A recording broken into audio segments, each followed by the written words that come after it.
गिबियावनो जोङो जोंनि बिटिसि हाग्रामा महिला सारखौ धन्यबाद होनांगोन। बिथाङा नैबे इलेक्सनाव 28टा MCLA लाबोनानै सरकार दाबाय आरो जों तामुलपुराव जेननानैबो जोङो दिनै PCDC चेयारमेन, TC सेल्समेन, टाउननि ward chairman, vice chairman, ward member बानायनो हाबाय।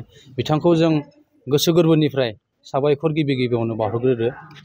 जोंनि बे दा तामुलपुराव बिथांनि हेफाजाबावनो जोङो फान्डजों जों तामुलपुरखौ एसे साफा खालामनो, एसे उन्नत धरननि जों माने टाउनखौ खालामनो सानदों। ओंखायनो रायजोनि हेफाजाब आरो सरकारनि हेफाजाब लानानै जोङो दावखोलांनो सानदों। गिबियाव मा खामानि मावनो नोंथांमोना थांखि? जोङो फार्स्ट टाइम जोङो जाबोर गारनाय डाम्पिं मोनसे बेखौ जों बानायग्रोगोन। एलटमेन्टखौ खालामगोन जोङो फार्स्ट टाइम। बिनिफ्राय टाउननि जिखिनि लामाया गाज्रि जाना दङ बेखिनिखौ जों फार्स्ट टाइम मावग्रोगोन। बिनिफ्राय ड्रेन थागोन। ओमफ्राय मेनलि साफा खालामगोन जोङो।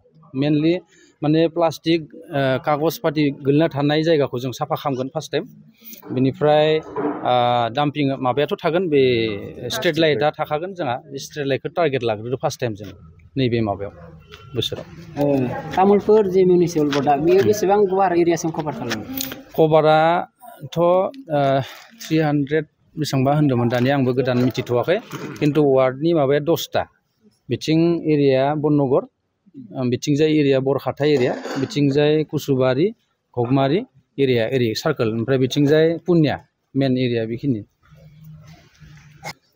थांनाय सरकारा जि बानायलाङाखै जों बिसोर सोमोन्दो गैया। जोंनि टारगेटआ जाबाय उद्देश्यआ टाउना साफा जानांगौ। तामुलपुरा लास्टआव डिक्लेयार जानाय मिउनिसिपाल टाउन हिसाबै। बेनिखायनो जोङो जथेस्थ' माने जों नाजागोन होननानै जों आसा।